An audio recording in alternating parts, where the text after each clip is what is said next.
This Bart Brothers has been my life. Hauptly Construction was my life. It was a life for a couple other guys sitting in here too, Ray and Mike. And I'll tell you what, they ran our shop. And without them, their dedication and everything else, it wouldn't be where it was at by a long way. The problem with Mike was we couldn't get him to go home. Right, Arlene? Yeah. We couldn't get Mike to go home. Quit work. No, he just, work. And those two guys worked so good together after a period of time that they didn't even have to talk. They knew what the next move was. It was pretty amazing. We had some really good guys in the field, but our shop is what? And I had daily contact with them for 26 years. There's Linda. Way to go, Linda. She was Dad's secretary. Dad's first full-time secretary, am I correct? Right, Linda? From the beginning, when the office was established in the house. When the office was established in the house. And Dad grew. Sal wanted to have only a part-time position. Joe's mom, and so I kind of did part-time and she did part-time. Yeah. Timesheets were always a problem. Guys would never fill out their timesheets correctly. And you guys might remember this from the bottom shop. She filled out a timesheet the correct way and says, this is the way you'll do it. And it was signed the boss's boss. Honest Injun. Anyway, we're here to talk about Bart Brothers, but I can't start with Bart Brothers because Hauptly Construction is the thing that really started this thing. And I was pretty fortunate that I got an opportunity that I did. A lot of people didn't get it, but it was a lot of hard work. It was a lot of hours for everybody, right guys? It was a lot of hours. And it was a lot of dedication. Dad started, I gotta get my quick notes.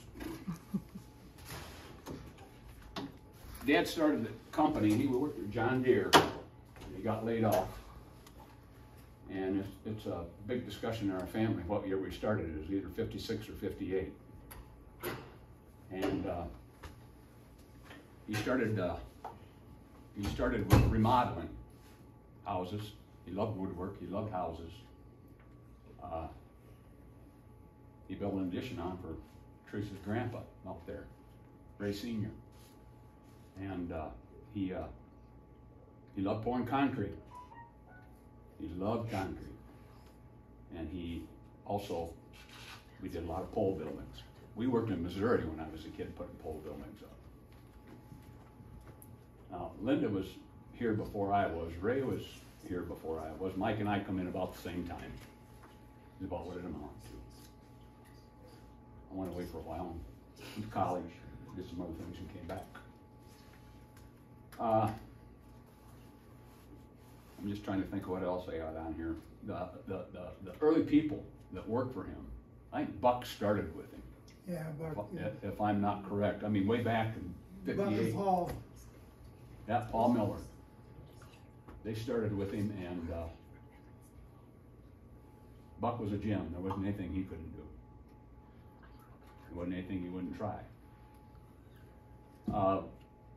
Other guys that worked for him were, there were many locals. I remember the Stummy boys that worked for him. I remember these stories. And Goose Newsom. Yeah. Goose and also Milford Grimius worked for Dad when he started. But we got to the, well, I guess I kind of missed a point. Mom married Dad on October 13th, 1962. I was 13 years old, and it was Friday the 13th, and I was a very superstitious person. And, you're glowing. huh? Now we're even worse. And now we're going in. They've got one back here on the table. Wait, Teresa, wait. But this is where it all started. And I asked Dad many times what he was thinking when he had 5 children and he married a lady that had 5 more.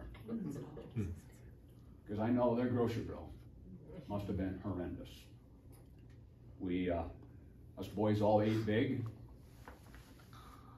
We worked hard. We played hard. We did other things. Unmentionable. Joe, we can put that up on the screen so everybody can see it. Okay, this one's kind of yellow. That one there is kind of a, where's the screen right here? I got you.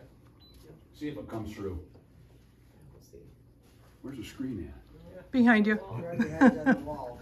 Okay, I'll leave it alone.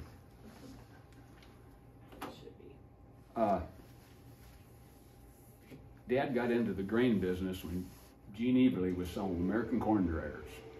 And we would go and we would pour the pads for them, and they'd move the dryer in, and pretty soon they had to have something to fill it, something to unload it, something to store it in.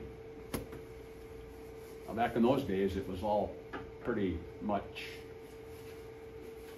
low capacity, wasn't very big. But then he kept going, and after he did that, of course, he got to know the people at the co-ops and the privates. And pretty soon, it just snowballed into receiving, drying, receiving legs and dump the elevators, storage, and it just went on and on. And through Hauptly Construction, probably the biggest bin we poured probably was a 90-footer, and that was up at Harry Kitchens, up at Lime Springs. And Dad and his ingenious whatever, we didn't get a pump. So we Not very popular yet back then. No, they probably weren't, but it sure have been nice, because we'd back up on the foundation and we'd start shoveling. Sit Center there of and that walk the bin. wheelbarrow on a chunk of board. Yeah, or we had the Shimp Chute, right? Yeah. We had the Shimp Chute. They have a special language, only people that work there know. A Shimp Chute was a, I don't know how I got that name. It was the size of the snout on the back of the concrete truck, or the concrete canal. We'd have it raise it up, and we could get out another 10 foot. We thought we were in heaven, you know.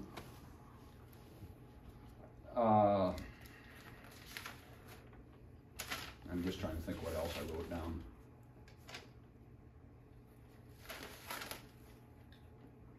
I'm looking towards the back. When your dad hired me, Yep. I went out there on a Sunday evening. He was at church, so I sat there and waited. I told him who I was. He says, "Come in the morning." Well, he was in his suit for church. I didn't recognize him. In the morning, I recognized him in his green jacket. I see him all the time at Watersfield Equipment where I work. We cut all the red iron for you guys. Yeah, you did. He sold you the first crane. Yeah, that little series Yeah, that- 5. That was the first crane he ever had. Yeah. He sold it to him. And there were many locals that worked for him.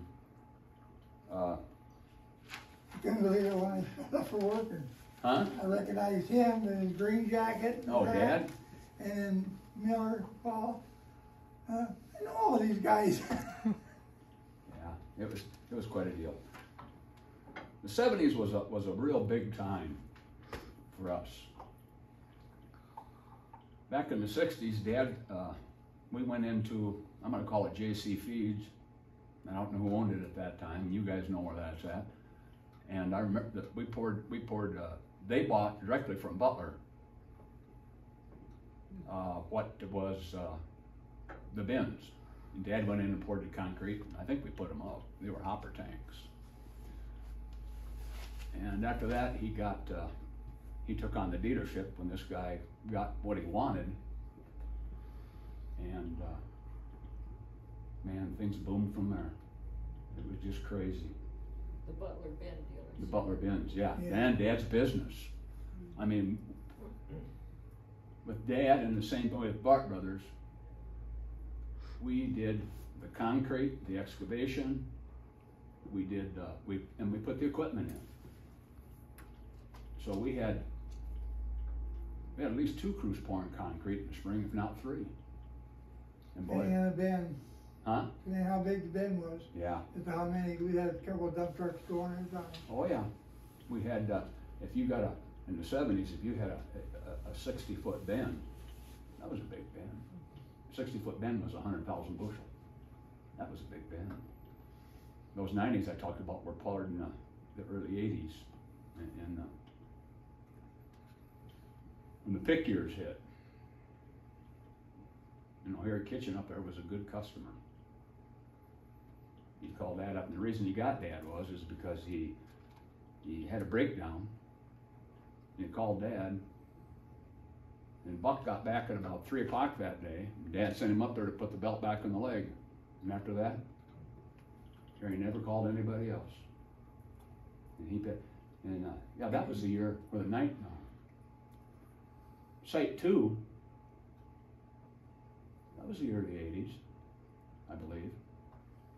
Harry borrowed $1 million for a new facility up there. And at that time, $1 million is a lot today, but at that time it just blew my mind. It was just crazy.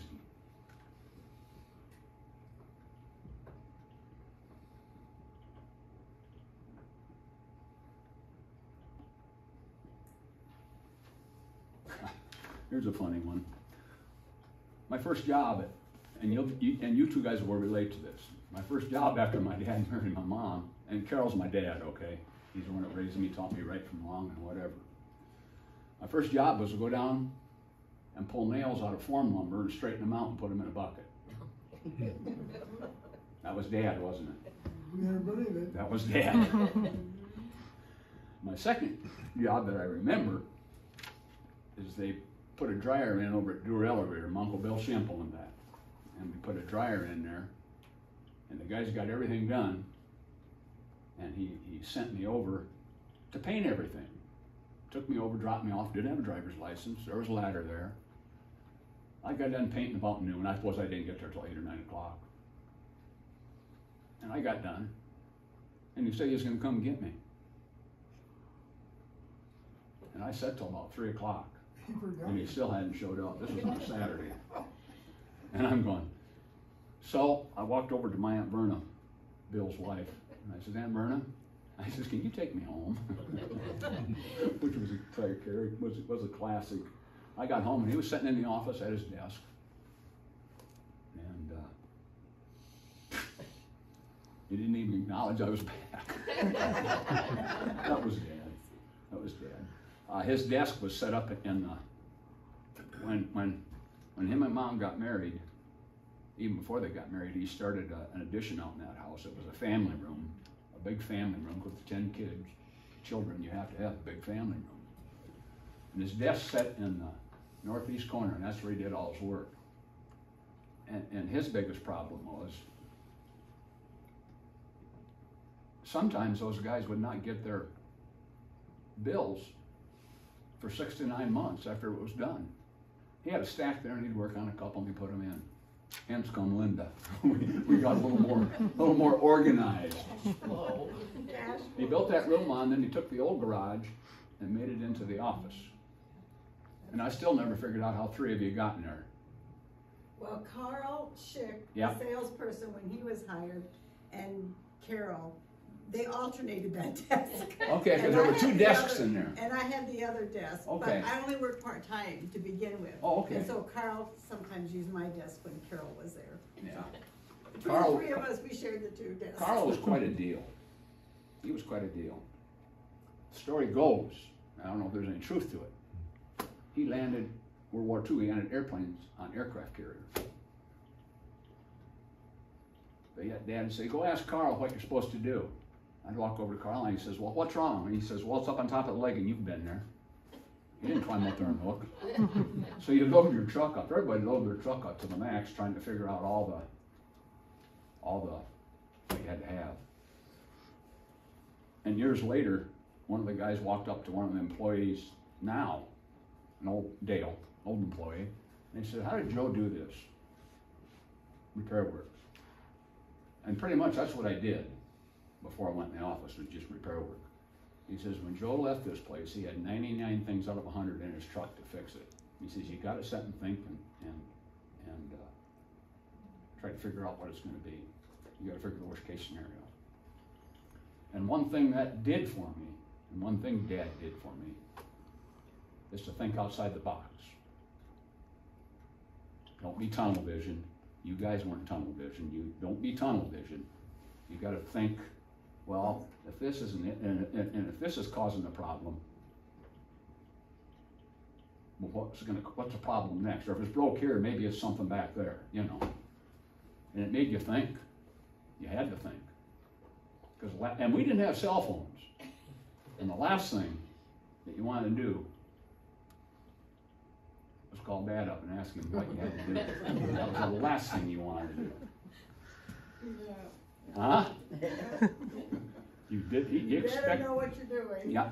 He expected you to go out, get the job done. That's the way Buck was when I was working with him. I said, Buck, I never put this together. He says, you'll know when you get done. Now get going and hurry up. Well, you know. But yeah, it was quite a deal. Carl Schick. Did he start after you did? No, he was there when I started. He was there before. Mm-hmm. Okay. He was there before. Then we had Harlan Nieder when Carl retired. Poor Harlan hit some tough times. He hit the early 80s. They were working on commission. They got a little bit, but they were working on commission and it just wasn't there. Then Dad hired Brian Pachenka.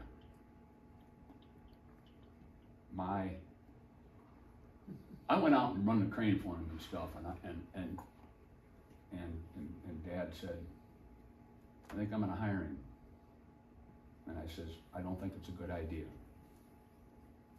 And he hired him anyway. He hired him so he didn't have to do it himself. Dad was to the point where he was. These were salesmen you keep referring to, correct? Huh? Yes, these are salesmen you keep referring to, Carl and. Yeah, these are salesmen that Dad had. And then, my opinion, him wasn't good, and my opinion proved to be true.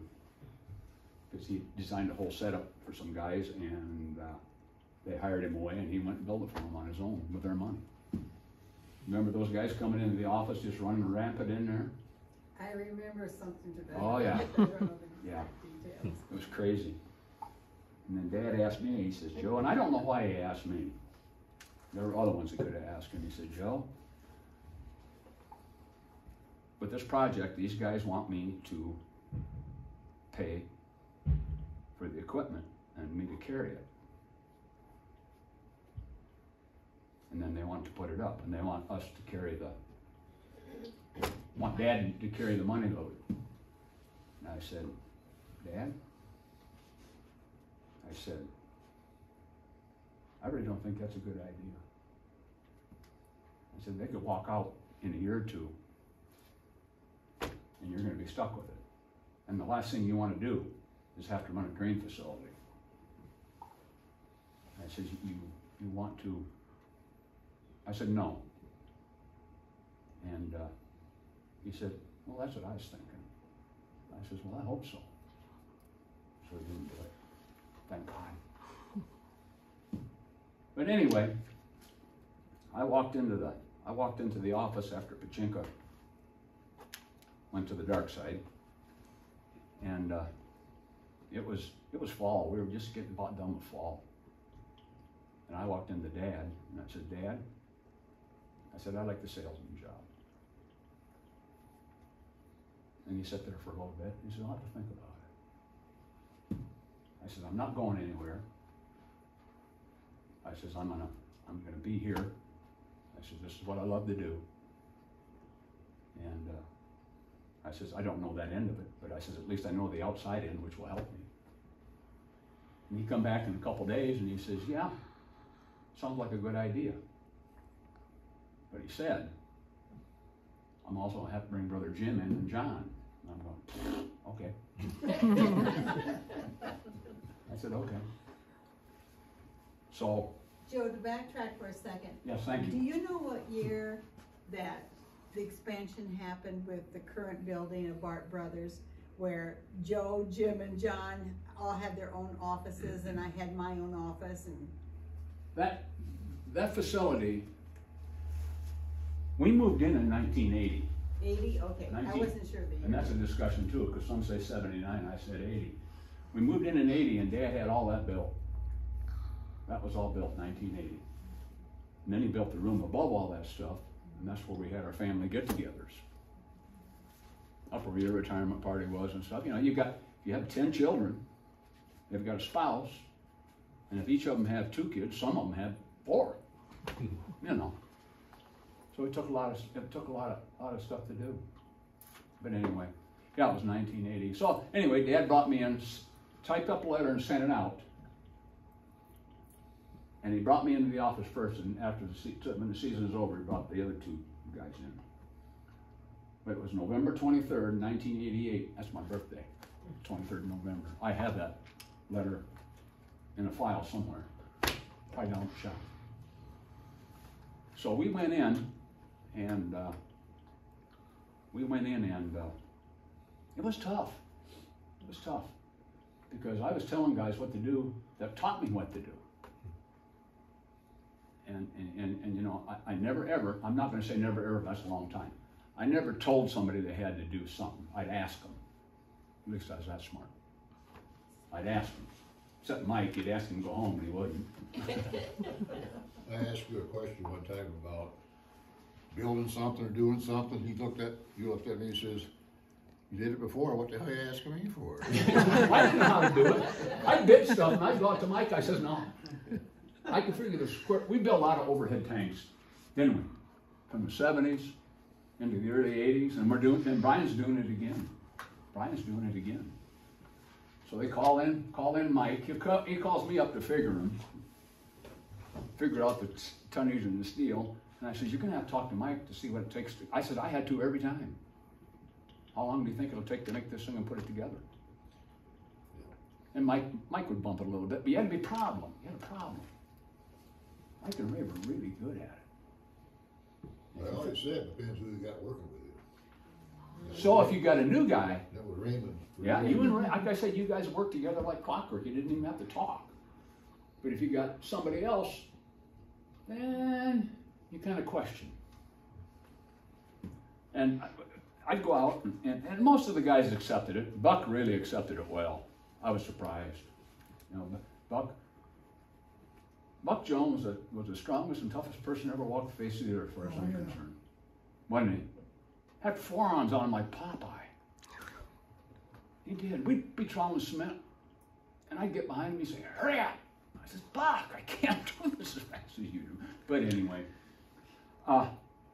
when we started out, when I started out in the office, I was nervous because I was going to tell those guys, and I had to plan the days, and I had to get everything set up, you know.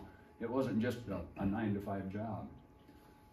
And so I stayed, and my wife can attest to this. There were nights, for the first 10 years, I didn't get home to 8, 9 o'clock, especially in the fall, because they were coming back, and I wanted to earn their respect. And I asked them how things go, what do you need, so on and so forth. And it didn't take too long. There was one that left, and that was okay. That was okay. We still had a good core of guys. Our problem, and the capacity of things, when it was still Hauptly and Jim and I were running it, was that 6,000, maybe 8,000 if you were lucky, bushels per hour. Today, 20 and 30. The equipment is so big. One of the biggest expenditures we had, not expenditure, but one of the biggest things that we bought that was really good was those telehandlers with the telescope and boom. They really helped out in the job. You couldn't pick stuff up anymore. It was just heavy. But I did that, and I stayed away. I missed. If you worked at Hauptly Construction and you give it your all, you miss part of your children's grown-up time. Just the way it was. And it's sad as you look back, but I was dedicated, whether I was running it for Dad or whether I was working outside. I didn't care. That was my job. And my wife would say to me, you know, you and your dad aren't blood, but you just act just like him. And I said, honey, that's osmosis. That's the way I was taught. You know, she would get mad at me. Yeah, I missed a lot of the kids' children's stuff. But I guess the only good thing about that is now if you have grandchildren, you get to go do their stuff. You get to go watch them. And that's not quite the same thing, but it's. I'm gonna bring the new shear and break in when they open that new shop down there. Down at the old shop? No, Or down here? down here. Then umpteen years later, you call me up to, come here, we're gonna take the machines out, got new ones going in. Yeah. But I put new ones in there. Yeah, we bought them at, I think it was Cog and Iowa, Beaton Bender. The last one is, Yeah. God, that's beating Bender the last Tell one. them about the old shear and break, Dad. When we worked, when Hauptly Construction started, it was down at the bottom shop. That was a big pole building. Yeah. And Dad built that and didn't have anything to do with it. So the first year or two, he rented it out to the Army Reserve so they could park their trucks there in the winter. But as we got going, Dad added onto the back end and we built a shop. And Dad bought a shear and a brake from out of St. Louis someplace. It was used, it wasn't new. Well, I was gonna say, these things were older than you and I were at that time. Yeah. And it's really funny because the brake, it was all mechanical. And you set it, and if you stuck something in there, you remember how many mornings we went in there with pipe wrenches and bars, and Dad would try to bend something, and he'd lock it. Knock it right out. We'd walk in there, probably building something for home, I have no idea, but we'd walk in there, and we had the big pipe wrenches with big bars on them. Everybody was on that thing trying to get that thing. When you turn reverse. Well, and the thing is, if you'd stuck it, the bottom bar, and these things were all old cast iron. The bottom bar where the brake bar set in, if you stuck it, the two outside feet would come off the ground that held everything else up. Didn't they? That was classic. Huh? I stuck it once. Did you? Yeah, Ross would. Who has it? Good God. It was a classic. Willie was back there working one day, Willie Wolf. Come dragging out a chunk of steel to the side of his leg. The shear backed up to the brake and we cut and we never cleaned it out. And it's not something that you would do, you know. It's crazy. Sometimes you wonder. I can't walk and chew bubble gum, okay? There were things done out in the job. We had guys that would climb up top and slide down the pipes and patch it and then slide down to the bottom. You do that, Randy?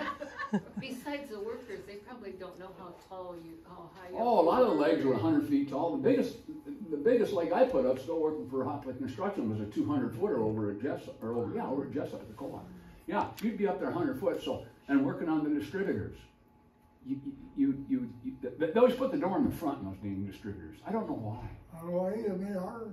They had to crawl out there, stand on those You little, stand on those split rings going out there with the elbow. down there with a screwdriver, take a screw out and bring that out, and nothing.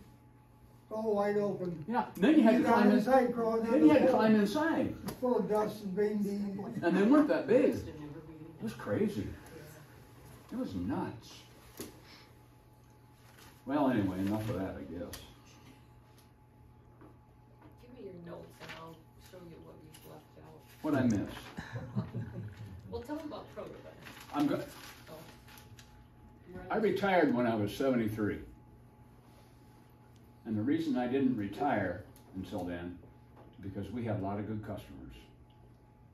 A lot of people that were good people. Like family. Yeah, they were like family. Yeah, Protivin was. Protivin is a strange town. No, it's not a strange town. It's a town you'd like to live in.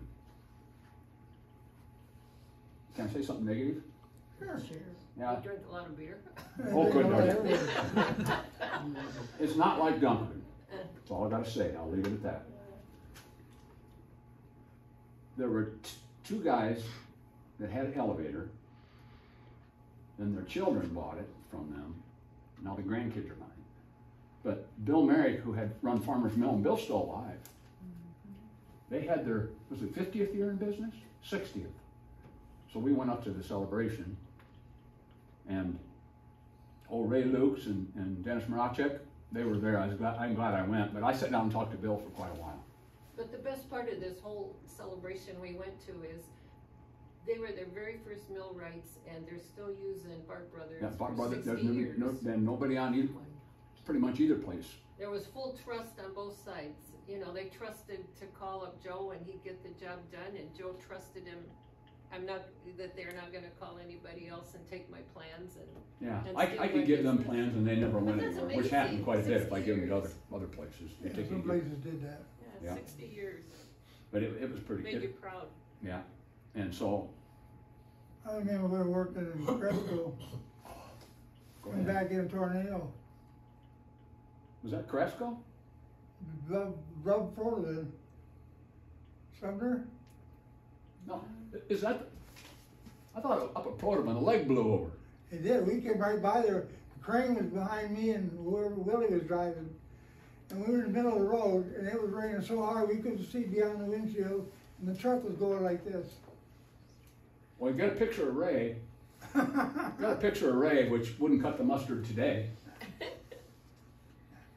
The lake sections were in 10-foot sections, and this thing is, it's over 100 foot tall. Oh yeah. It was over 100 foot tall. And it blew the top over, and the next set held it. So here's a picture of Ray, and I don't know who took it. He's up there sitting on this part hooked onto the crane that they're gonna bring down. He's sitting on the bent part, taking the bolts out of the connection. You remember that, don't you? Oh yeah. Good Lord. You know, things were a little wilder. Yeah, we had. Not so many rules and regulations. We No. just drove through there in that storm.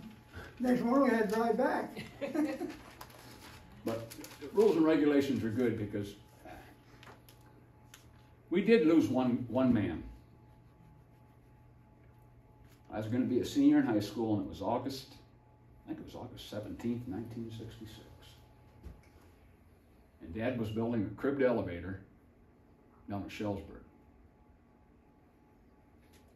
And we had 60-foot sidewalls, and we would take 2x6s and 2x4s, lay them 1.5 inches at a time, and build this complex. It was like 30 feet wide and 90 feet long. Well, what we had to do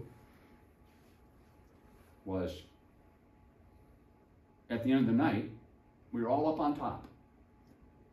And in between, what we had were 2x10s or 2x12s that we had for flooring. We laid them on the corner braces and made a platform. So at the end of the night,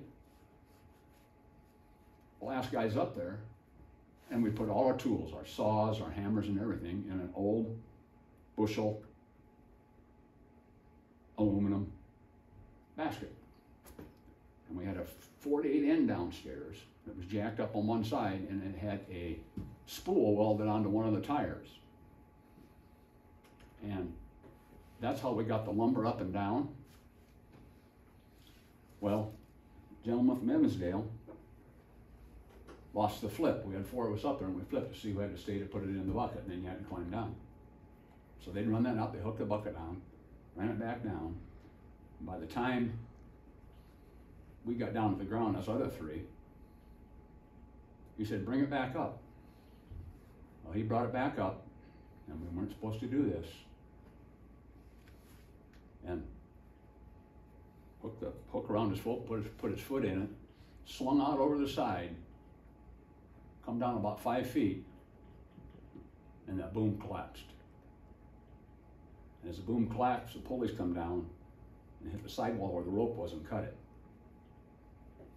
And his only words were, "Look out." And I'll tell you one thing, and my wife says not to say this. I told you. I know it. My wife said not to say this. I'm getting comfortable again, okay? My wife told me not to say this. When he hit the ground from 50 feet, you bounce.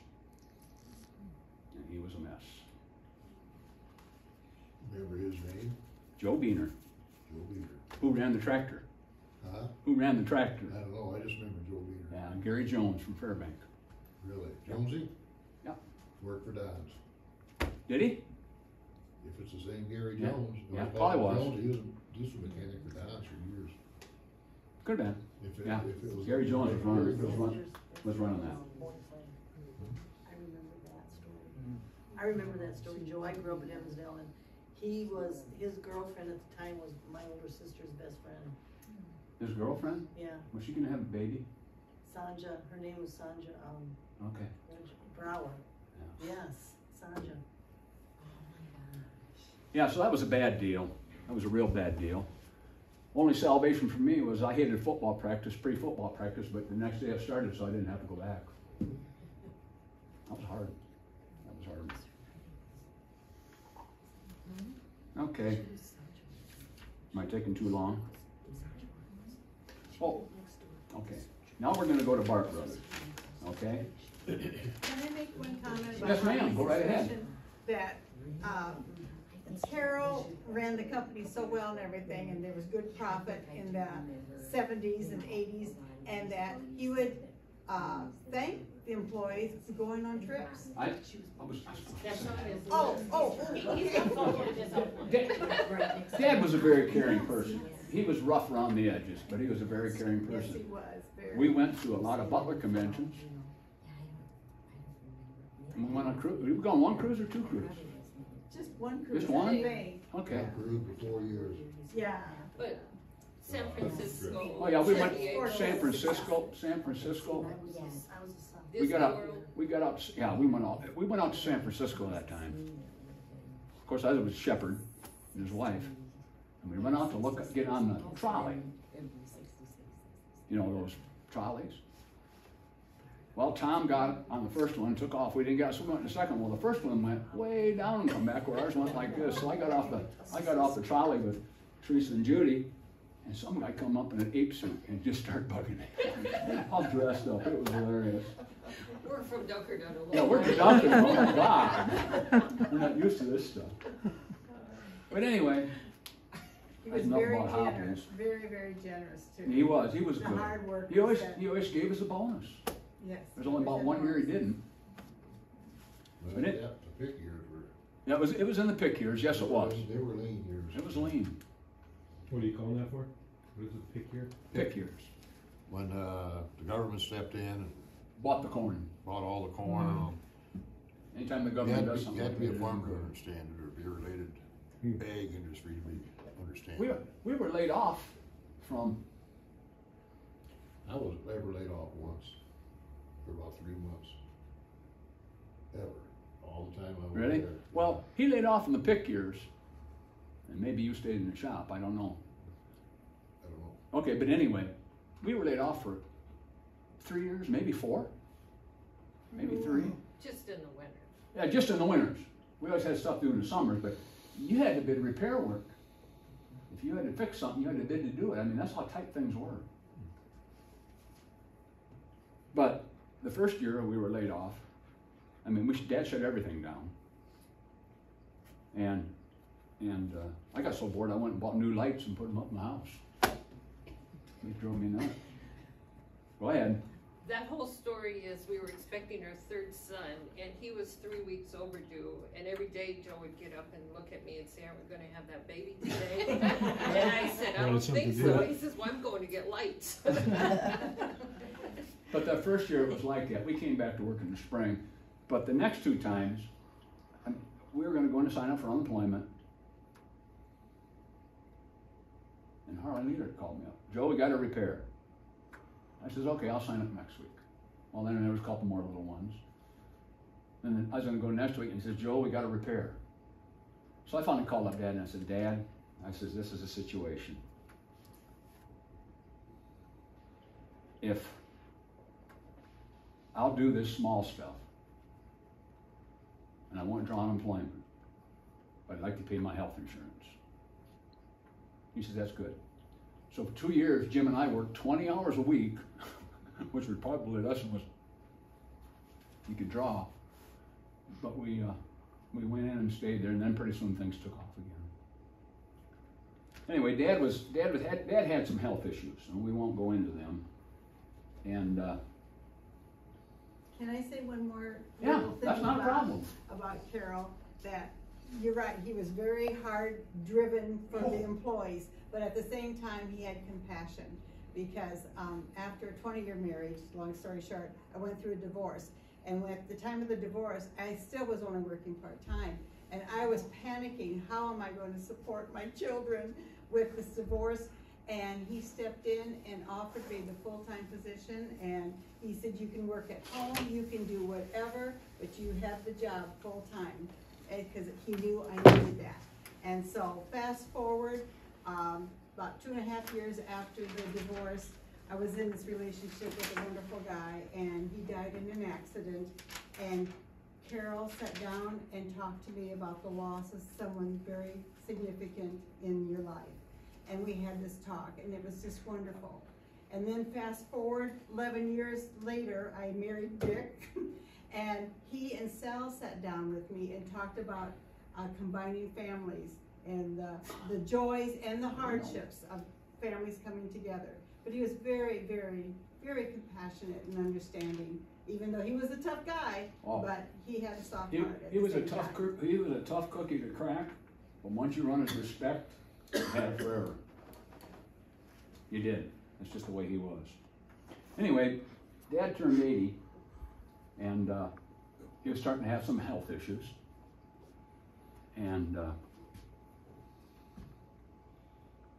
it was very evident if you were around the shop, and I felt bad because I really loved him. But some of the other family members decided it was time to sell the business. And I wasn't talked to first. He talked to my brother Jim. And Jim said, yeah. And one day I walked into his office to get something. He said, sit down, I want to talk to you. I said, what do you want? He says, they want us to buy the business. And I'm going, never owed that kind of money in my life. It was crazy. And I finally said yes. I said, I got to talk to my wife first. And she had her concerns.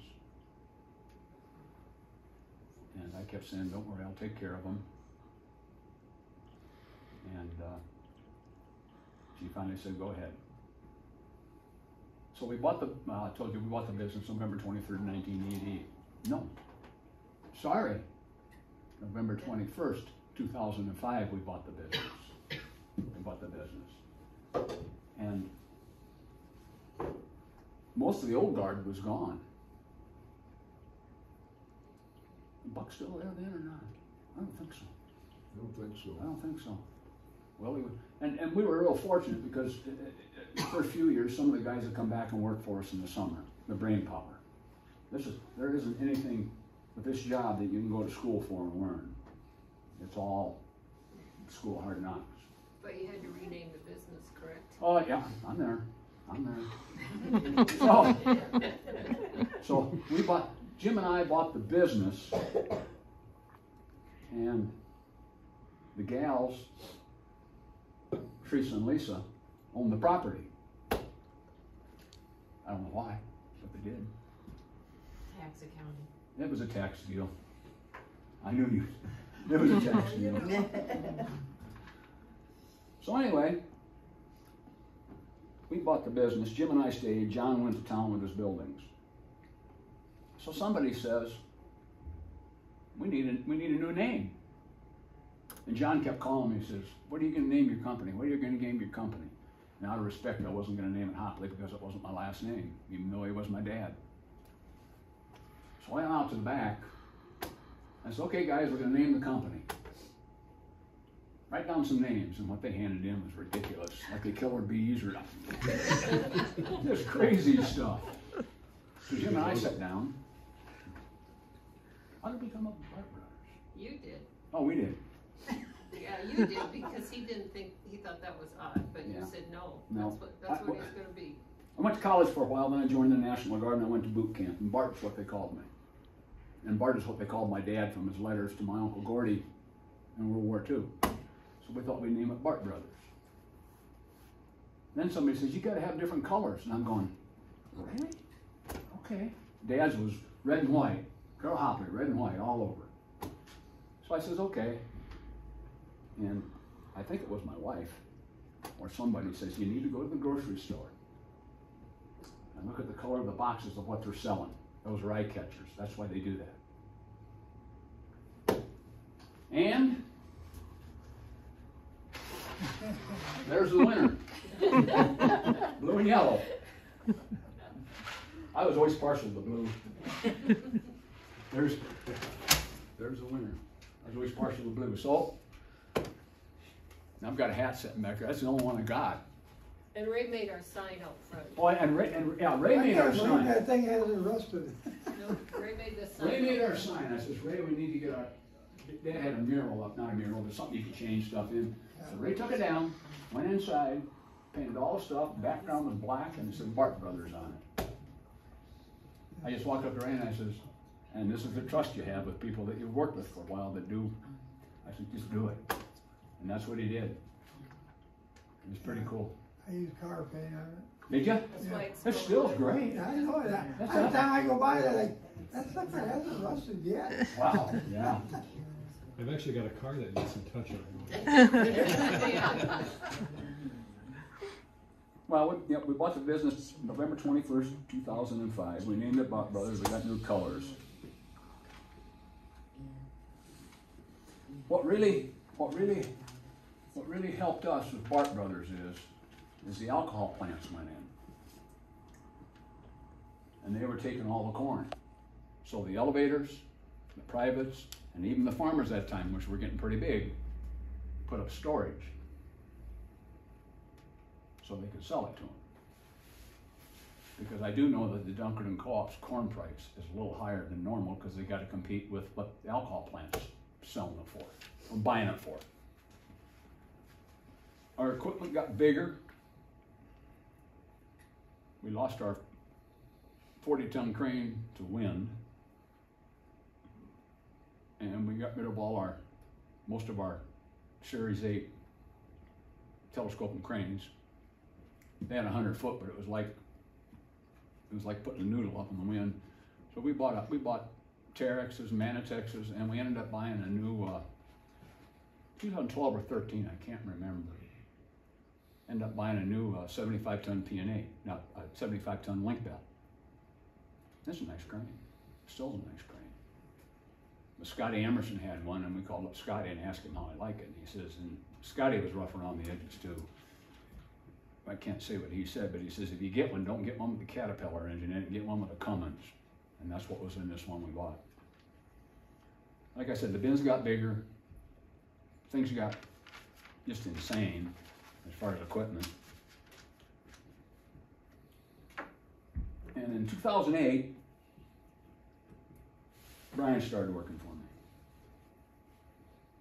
He came back. I didn't tell the boys they had to work there. I said, you got to do your own thing. 2008, Brian come in. And in, I think it was October 2009, I had cancer. Had kidney cancer. I was real fortunate. They took the kidney out. It was all encapsulated, had no chemo and no radiation. I was real fortunate. And I was 61, 62 years old. I was starting to lose my fire. So I brought Brian into the office. And I said, Brian and Brock both, and I said, you know, we bring you guys in the office, but one thing you're gonna have to do, you're gonna have to go down to Hawkeye Tech and take night classes on AutoCAD, because I said, we've needed it for 10 years. It's way beyond me. And Brian says, you going? I says, no. That's what you're gonna get hired for. But the old guard gone. I mean, Frank's gone, Stevie's gone, you guys are gone. It's a tough cookie right now. It's pretty tough. It's hard to find good work anywhere. Yeah, Okay. people that do physical work a lot of times don't take pride in what they're doing. That was one thing I always did. I took pride in what I was doing, especially in repairs. You'd go out there in the fall and you'd go fix this thing for this guy, and you'd back up, and everybody was happy. The farmers were happy, and it was just a good feeling. And even when I was in the office at Bart Brothers, I went out and helped guys in the fall. I take the easy jobs. But you wasn't a good plumber.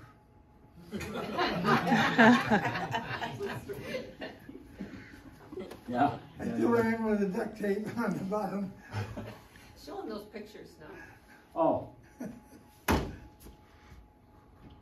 And our first biggest jobs were down at the Dunkerton Co-op. Give them to Teresa. And we put that first setup in, and it was a 1,000 bushel dump pit. A big dump pit before. Huh? Down here at the co-op. Was a 1,000 bushel dump pit. There's a picture of me and my dad on that first leg we put in there. Yep. I think that's, I don't know how big that is. That's either 15 or 20,000 bushel. I have no idea. I don't remember anymore. Who's that young guy on the left? Yeah. There? Fast forward. See his belly? Fast forward. And we put a second dump that in, it was 2,000 bushel. Which had a 20,000 bushel on the way. And before I retired,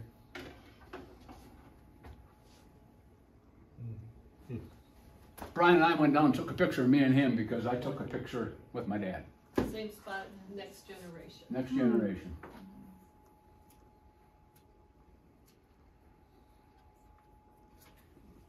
Brian he's pretty driven. He's not afraid to jump into stuff. Tell them about the Dunkerton size. The what? The size of the Dunkerton bin. Oh, This is I don't know what, I think it was, Dunkerton. was it, I don't know what year it was. I put that big bin up out to on the west side, going towards the railroad track. That bin has 1,000 yards of concrete in the footing, in the slab, and the footing. It holds 1.3 million bushel.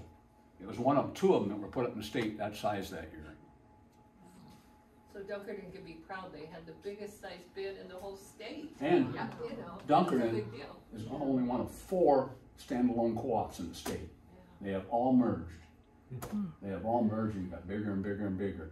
And as they get bigger and bigger and bigger, it's harder and harder to work for them. Now Brian has kind of cracked that nut. But a lot of them are so big they have their own mill rights. Yeah, they had their own millwrights and they had people that were from other places they wanted in to come and do stuff. But Brian is starting to crack that nut and we're starting to do more and more from the locals. And it's the same job, just with a bigger size. I always told everybody, I said, what's your job like? I said, did you ever have a rector set when you were a kid? I said, that's all this amounts to, putting stuff together. Well, we never, in the 70s, we poured our own concrete, directed everything, but Dad's theory was they ought to have the local electrician to wire it, because if something went wrong, they could get there a lot quicker than we could. And that's kind of the same theory I had. Except, and we never jacked our bins, and Bart Brothers never jacked their bins either, because we got a hold of a pretty good sub that would do it from Colorado. And my concrete man, we hired a concrete man out of Independence, Kowalski. Him and I have become very good friends still. So, did you always build them from like the top and then jack them up? Is that what you're talking about? Yeah, they would put a ring on, then jack it up, and then put a ring on and jack it up. That's how you always did it. Yeah, but if you think about that 1.3 million bushel bin, it was 156 foot diameter. A lot of jacks. A lot of jacks, and they have to be synchronized. So everybody goes at the same pace. So I hired a guy from out in, I think it was South Dakota. He wasn't cheap, but he come in, and these things were all computerized. So they all ran the same. And it was pretty good. It was pretty amazing how he did that. The biggest problem jacking bins is if you get a windstorm and you don't have them anchored down. That's always a concern. So those guys, if they were getting close, man, they'd work all night to get them up and get them knocked down. I know I'm taking too long. My wife's looking at her watch. No, you're not. She told me not to. Her famous saying is, and I get this way because I get goofy sometimes. She says, Joe, don't build the clock, just tell them what time it is. So anyway. And I can tell you one thing. Your company is no better than what your employees are. I believe that for years. Employees, what makes the company. And one of the things that, after we bought it, and it's pretty much the same more except just bigger stuff. My biggest concern when I bought it is I had 14 families to feed. I needed to get the work, we needed to get it done, we needed to make a profit. And that drove me pretty hard, didn't it? Yeah, there were times when there wasn't work filled up and he'd go back through his list of somebody slightly mentioned 2 years ago, well, maybe I need this someday. And he'd be on the phone. I'd get on the phone and I'd call him. You know, winter, January, February, and March were pretty tough. It was pretty lean at that point because November and December you were kind of finishing things up. But then you had to get going.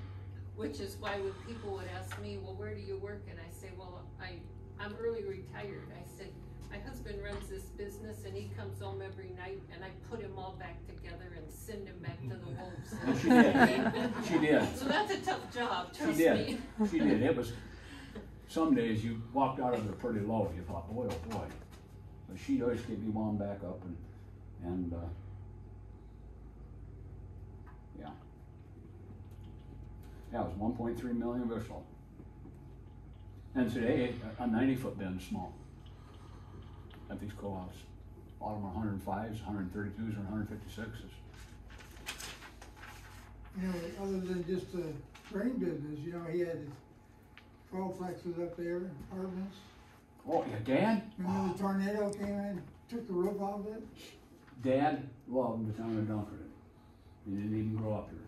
He just loved the town of Dunkerton. I mean, it was fantastic. I mean, I just couldn't believe it. I just couldn't believe it. Do I feel the same way? Not as much as he did. He was passionate. He was passionate, yes. Yeah. Not as much as he did. And I'll tell you what, this is Historical Society is doing an absolutely fantastic thing here. Thank you. Yeah, oh, yeah. And I want to tell you one thing, and I had to write the quote down because my wife had to tell it to me this morning. Well, When they moved the schoolhouse from Pete's place down, Wayne was over there showing somebody how they were going to move the little chapel. And he walked away and he says, Joe, come here. So I want to tell you something. I'm going to read this. This is verbatim. I don't hear very well, okay? And I thanked him for what he was doing. And he says, if Big Dad was here today, he would be doing this. But he's not, so I'm doing it for him. Yeah. Wayne's a good guy. Wayne was down at that cribbed elevator when that guy died. He was working for Dad that summer. some of the guys stayed forever, like Mike, you know, and then some were there, and look what Wayne went on to do. Oh, Wayne? Yeah, it's amazing. Got his start there in the summer. Yeah. Hey, Joe, I remember, or I think I have this right, that your dad bought this, maybe when we started having football, our school started having football. Didn't he buy the scoreboard and new uniforms from them one year? He could have. You know, when football started, do you know where the uniforms come from? They came from East High. Really? I have my football jersey. I got a couple other ones too. Yeah, they ordered from East High. Really? Yeah, and Dad was never a boaster. I don't know what he gave to. He would never say anything.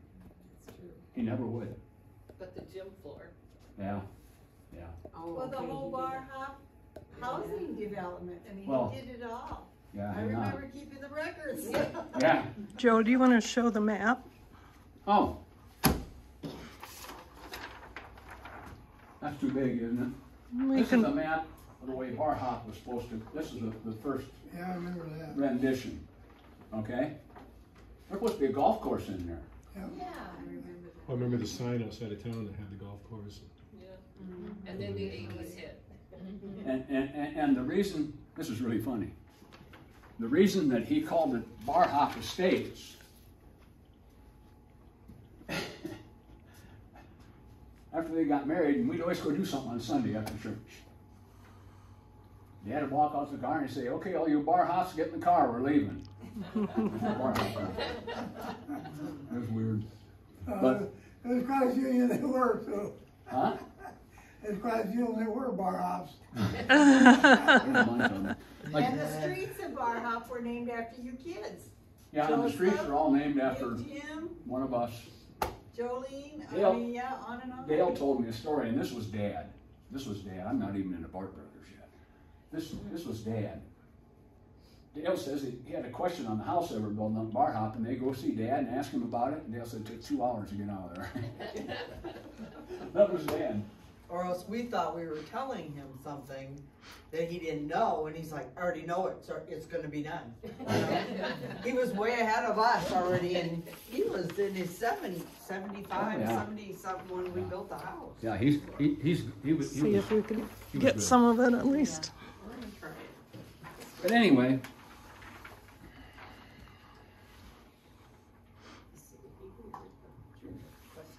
When, There you go. There it is.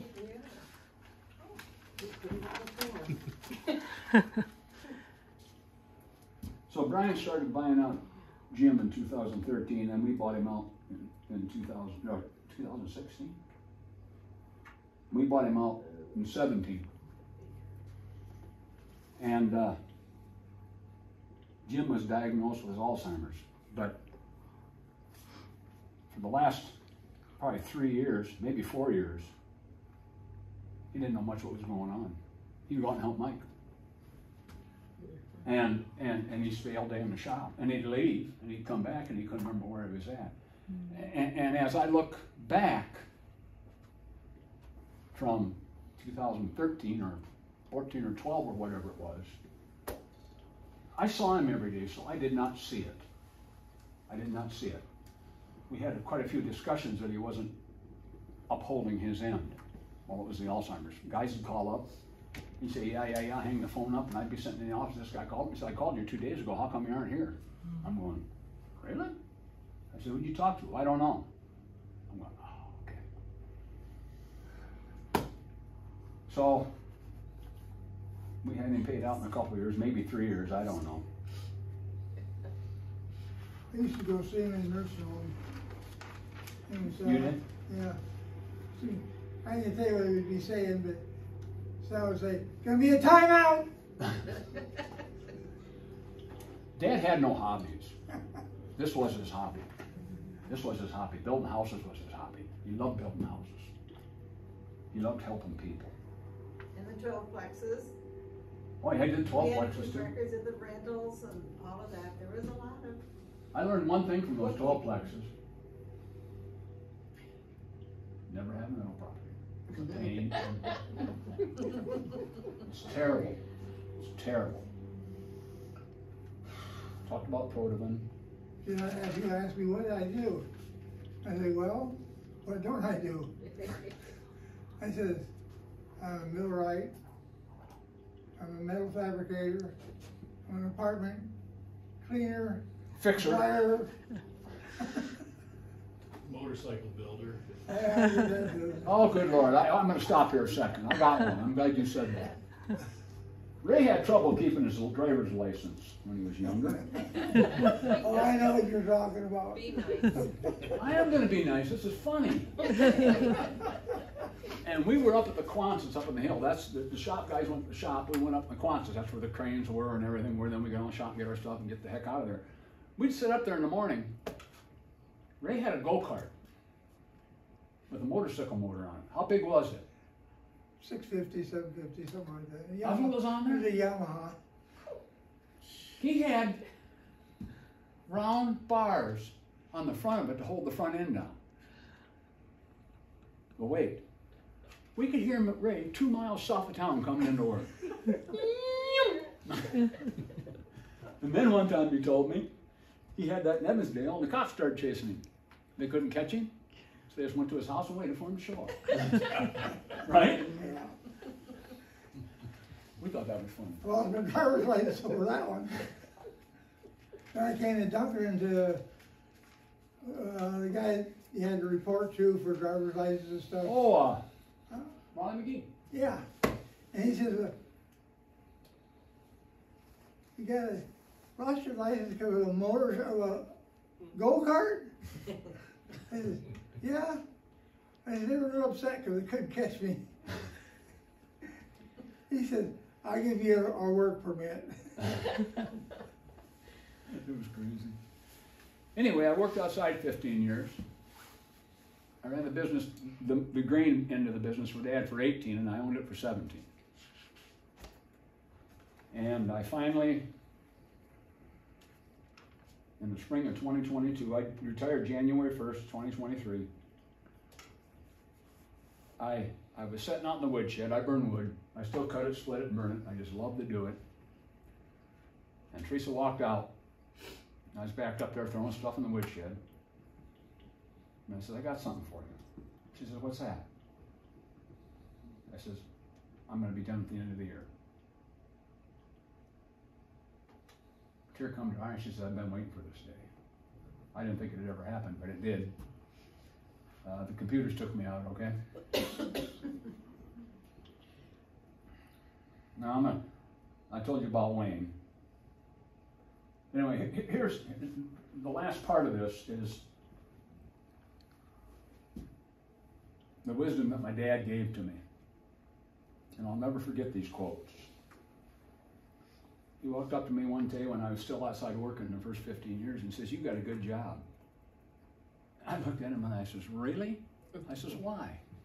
I says, man, it's tough. It's long hours. He says, people have to eat. People will eat. You'll always have a job. And the next thing he always told me was another thing he said, one of the things he said, he says, never tell a lie. He told me this when I was young. Never tell a lie because you'll never have to remember what you said. And I kind of went with that. And he says, treat people with respect and give your job 100%. And I still miss him. And that's it.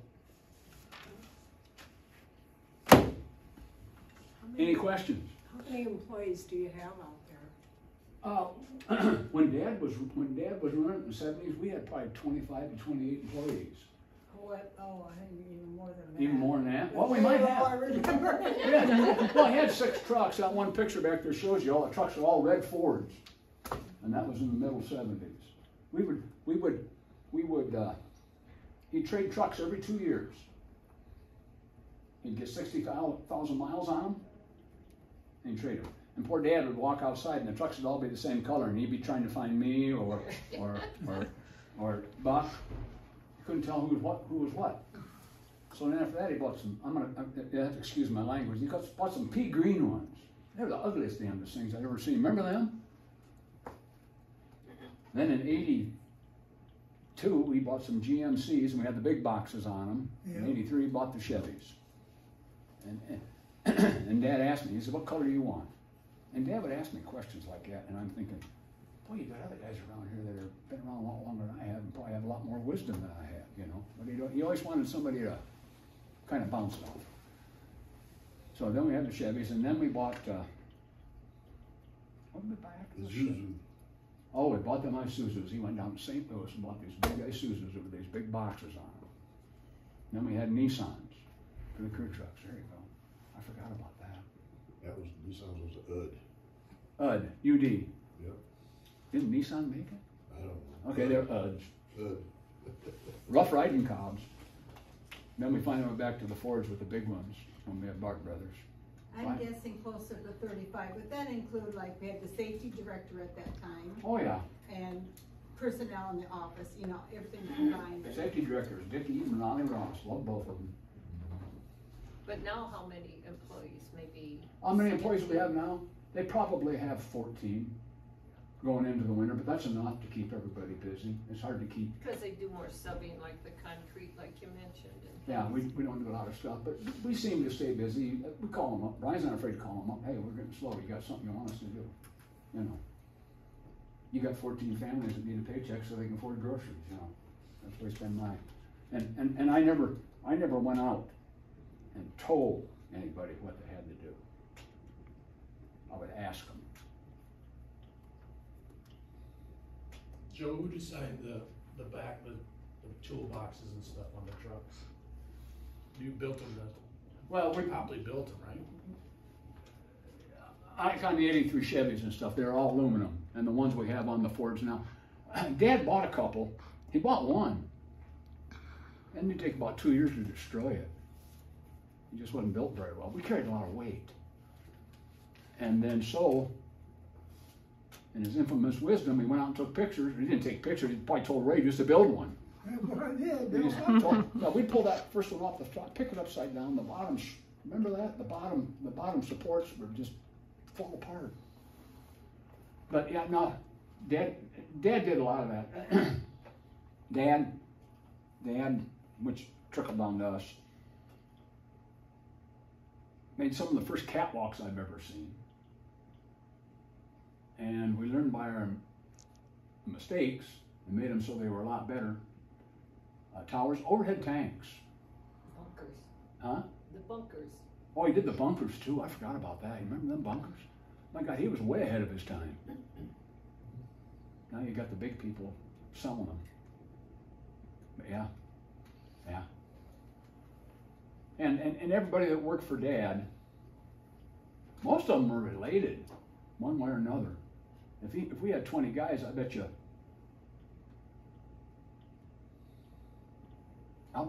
12 to 14 were related. You know, they just were.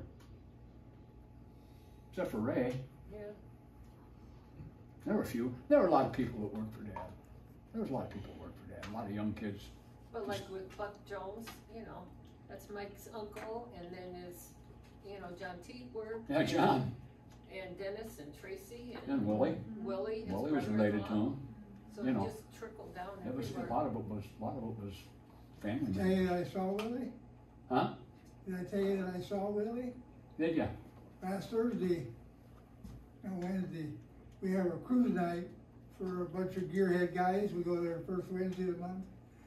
I'm walking through that family diner restaurant in Cedar Falls, right on Tree Road. Hey, Ray! There's a guy that hasn't changed in the last 20 years. Willie. I've seen him twice. Looks the same. I've seen him twice there. He walks 2 miles a day. I can believe it. He was like in good shape. He is in I dang thought, good "Shit, shape. I He ain't walks walking 2 with a miles on walker." gravel. Walks 2 miles a day on gravel. But that all goes to show another point. It wasn't just work, it was like a family. Oh, Because yeah. we Oh, still God, see Dick yes. and Linda Oh, yeah. every I few do too. months, and Dick, wake up. I'm talking to you. I'm listening. I've got a question.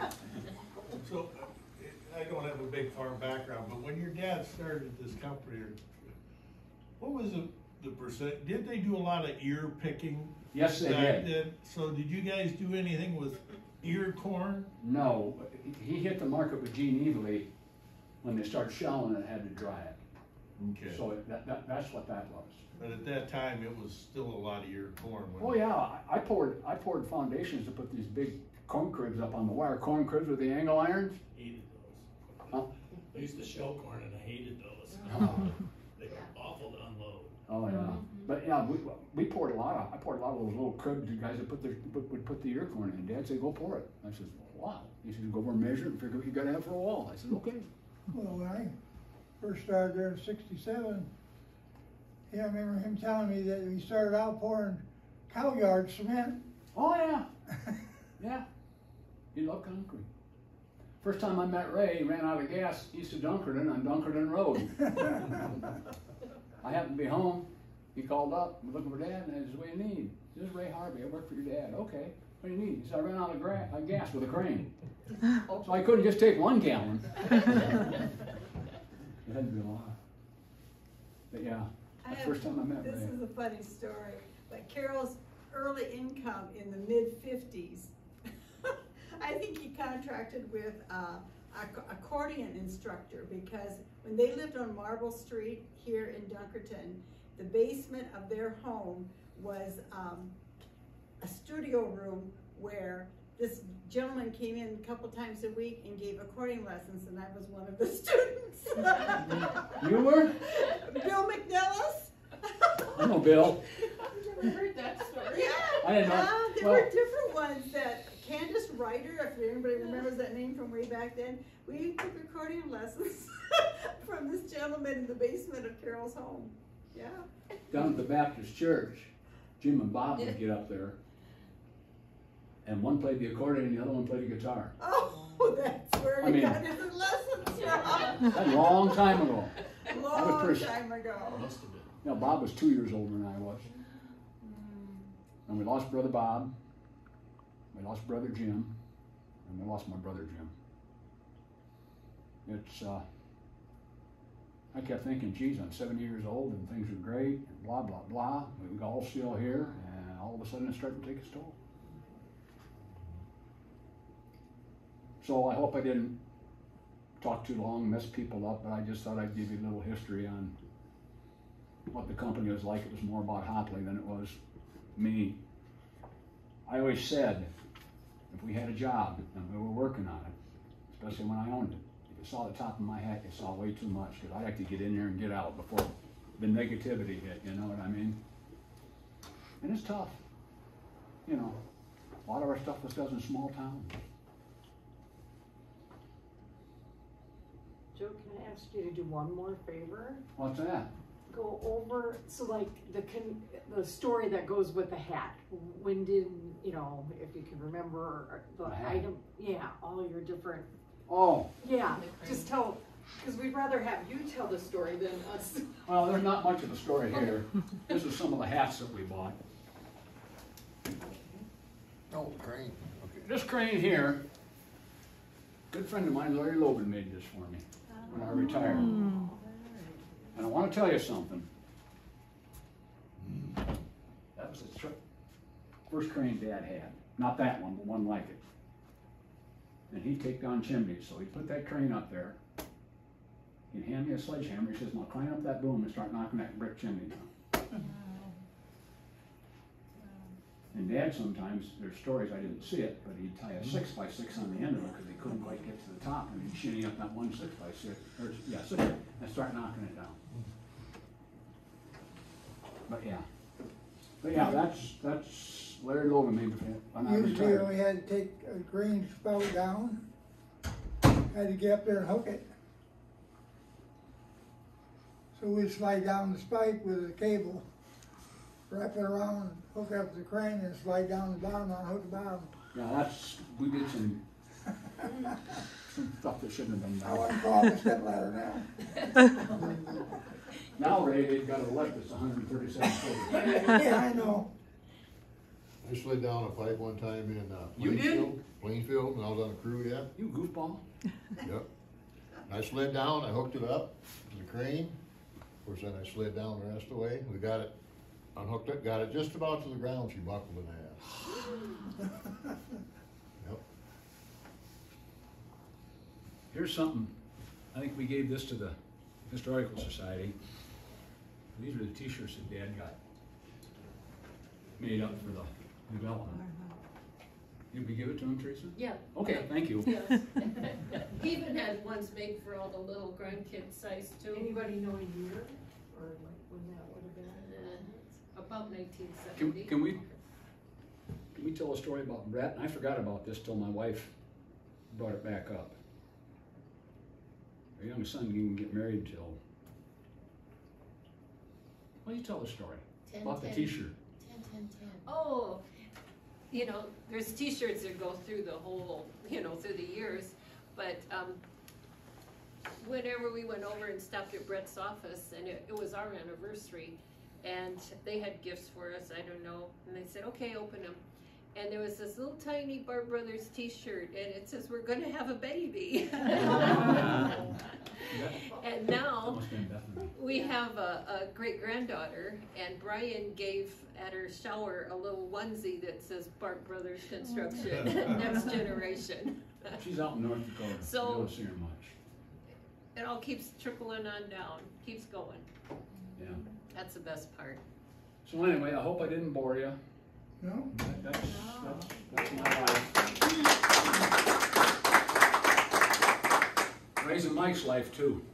Yeah, it was. I say it was your life too. Yes, it was. Mike would work all night and I'd go sleep with his Yeah. break room floor. Yeah, Ray would stay out at our place. But that's why Joe didn't retire till he was 73. He says, I love my workers and I love my customers. I never did retire. I know. So, And Brian will call me up every once in a while, and we're going on pretty close to 3 years, but the first 2 years he would call me up and say, how do you do this? I said, this is how I'd explain it to him. He doesn't call me much anymore. He's pretty much got the old stuff figured out. But sometimes he'll send me a picture and he says, "What's this, Dad?" I said, "Throw it away. They don't make parts. The thing's about 40 years old. Sell them a new one. Don't even try to fix it. You can't do it." Those old gearboxes, right? Oh, And he yeah. would have been here with us all today, but there's an Iowa State home football game, Gearbox. so. Gearbox. Yeah, he would explain Bart Brothers much more than I did. He's doing fine. He's doing just fine. Just gotta watch your P's and Q's. I keep telling him, be careful. He says, "What do you mean?" I says, "We went through the early 80s and it was just like this. Farmers lost farming ground. But I'll tell you, you got one more problem that we didn't have at that time." He says, "What's that, Dad?" I said, "Inflation.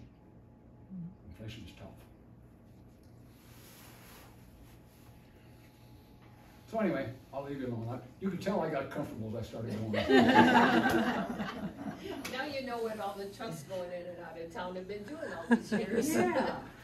Yeah, I worked in Minnesota.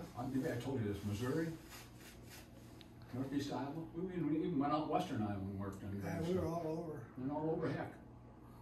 And we won't tell them some of the stories, right? No, we won't go into No, we won't tell them some of the stories. I just thought of this, one of the first times Joe and I were out driving around, that elevator I worked at, and then we drive another 10, 15 Yeah, minutes. I do that. There's another I one. do that to people. Yeah. Right in little town. Then we go to Colorado, see her aunt and cousins and stuff, and we'd be going out there, and I'd be looking at the grain system, the setup, and she says, "You're not pulling in there." I says, "Yeah, I might learn something." He still does. Yeah, boy, Mike, you're on the same page, buddy. She's watching where I'm driving, and I'm looking at everything else. I let her drive so I can look. Yeah. You know, different people have different perspectives on things. Well, Carroll built the Dunkerton Lumber Company before. Oh yeah, he no bought the lumber longer company is, too. yeah. He Built bought that that too. so he could build houses. That's what he did. I still buy all my stuff down there. If I'm gonna build anything, do anything, I always go down there. They treat me well. I don't have to sort and look through all the crooked stuff at Menards or wherever. Is that picture over there, is that right by when it came? Oh yeah, this is Ragbri. I thought it looked familiar. Dad, Dad was big on this. Oh, yeah. He was huge on it. I remember He thought it making all was great. He kinds of stood stuff. out there in the middle of the road with a cane trying to get everybody to turn in to drive. And one guy, he knocked that guy's spokes off. But this was a big community. Yep. There were a lot of people in this town that worked on I it. remember making a piss trough. Huh? A piss trough way out back. Ray, cut it out. You know what year that was? Huh? You know what year? No, ma'am, I don't. Yeah. I know it was Oh, big. weird. I walked Nothing on the back. out back in the shop and I says, "Guys, come here." I says, "Come here." I said, "You gotta go out and look and see what these women are wearing riding bicycles." That'll blow your mind. And one of the guys says, "Joe, I can't handle one. What I do with two?" But yeah. Was that Jim that was in the crane bucket out there taking pictures? I think it was Jim. Yeah, it was a big deal. We had the WM2 farm ride come into that lot one time. With the tractors and stuff. They pulled in there and we knew a couple guys and we went over to see them. One of the guys from Boone. There was somebody else we knew over there too. Kenny Cass was involved in all that. Oh yeah. Another one was gone. Yep. One day at a time and we move on, right? One day it'll be our turn. One guy told me, an older guy told me one day, he says, "No matter how important you think you are, if you die, come back 3 days later, you're just going to be in the way." That's right. I said, "Okay. I believe it. Somebody else will step up." Okay, you can quit.